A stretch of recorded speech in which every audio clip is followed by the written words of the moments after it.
Hello folks, and welcome to Season 7 of the Finals.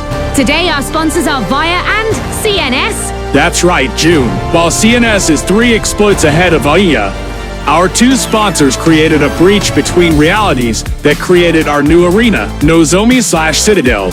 On one side, you can find Citadel from CNS, chaotic, unruly, and iridescent, where Nozomi, from VIA, our seasonal sponsor, is rigid but precise. Every detail is not left to chance. From brutal architecture to reactive nature, the arena feels as divided as the forces fighting inside it. Indeed, Nozomi and Citadel are collapsing each other in a beautiful line, the Rift. But there is not only the new arena in this season, we bring 3 new gadgets. The H+ Infuser for the light class. You can now heal your mates as a light. Yes, Scotty, the H+ Infuser shoot bullets, so you need to be precise in order to heal your ally. H+ Infuser have 20 bullets, heal 20 HP per bullet, with an RPM of 800. It also has a cooldown of 4 bullets per second. If the weapon is emptied, an 8-second cooldown will be added, so be careful. That's a nice gadget, but the medium has a better one. The Breaching Drill. After being placed, a 3 seconds cooldown occurs.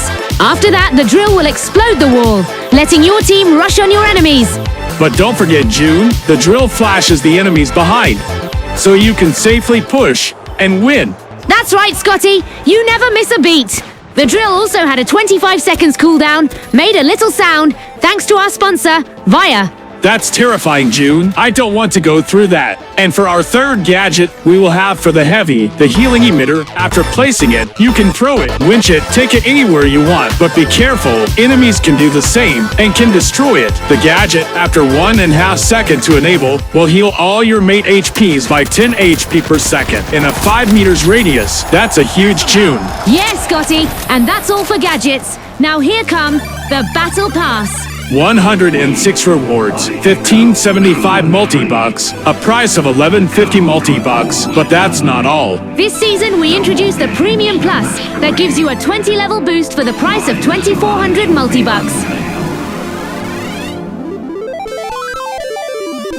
And for the first time, we also introduced the Ultimate Battle Pass. For $30, you will unlock 10 elite rewards, 25% XP boost, 20 levels acquired, and 1,000 multi-bucks in bonus.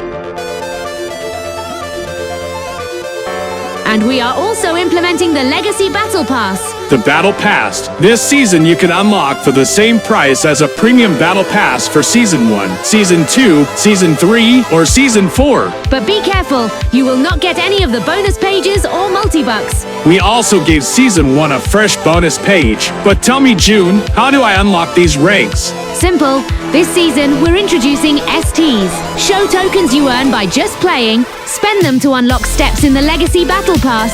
Each step costs a few STs, and the more you play, the more you'll collect. No extra effort needed. You can have a maximum of 50 show token in your account.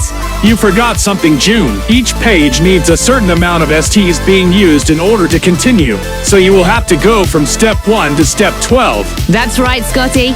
We also introduced the practice range challenges. 3 challenges. Who will have the best score? You will decide.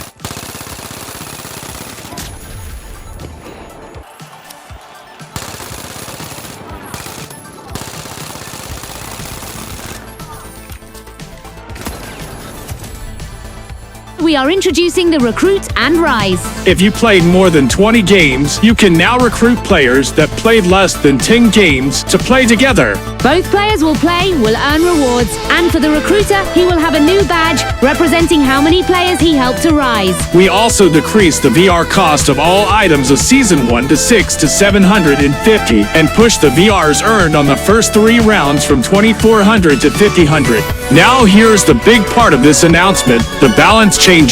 On the gas, powder, and healing canister, we removed the required instant damage to trigger, that normally making them easier to activate. The glitch barrel health was reduced from 75 to 50, the goo barrel from 75 to 50, and both healing and powder from 50 to 15.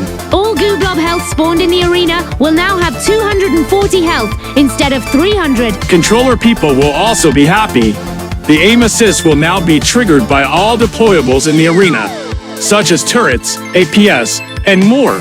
The anti-gravity cube will now have a cooldown of 35s instead of 28s. We also decreased the health consumed by APS for each projectile to 20%. That means the APS can now consume, at his full capacity, 5 projectiles instead of 4. The flashbang was changed in order to reduce the effects while looking away. The goo grenade will now create a wall of 2x5 instead of 2x6, and the gravity vortex's cooldown is now at 20s. We also changed the cash out and terminal attack mode. We increased the reconnection window when a team is full of party from 2-1-10 until the match ends.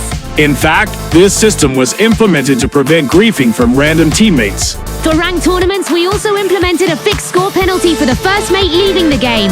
The other mates who subsequently will not have a penalty, but a score update based on the final round placement. Also, all negative ranked score update with a missing mate will be reduced by 30%. But be careful, this system will not be applied to a mate who is in your party to prevent exploits. And for the World Tour, there is no map pool in this season. All maps will be available for the whole season, and there are 2 points given now even if you lose the first round. For quick play points, we increased the points earned in quick cash for finishing 3rd to 5, finishing 2nd to 6, and finishing 1st to 10. The points in Team Deathmatch, Terminal Attack, and Power Ship for winning were increased to 10, and for losing increased to 5. All of our weapons received a rebalance on the environmental damage to make it more consistent. The magazine size of the 93R was increased to 24. The Cerberus's damage per bullet was decreased to 9. That means a full shot's damage is now 99. The KS-23's environmental damage is now 1,000. The LH-1's damage was increased from 40 to 42. Our minigun's environmental damage is now 30. The Sledgehammer primary attack's damage was decreased from 115 to 100, and the secondary attack's damage from 200 to 154. And that's all with balancing changes, but not all. We fixed a lot of bugs, changed the randomization playlist, reworked the audio system, added a few dialogue lines, and a lot more. But this is not the place, or the show will take an hour. And we have no time for this. So the real question is,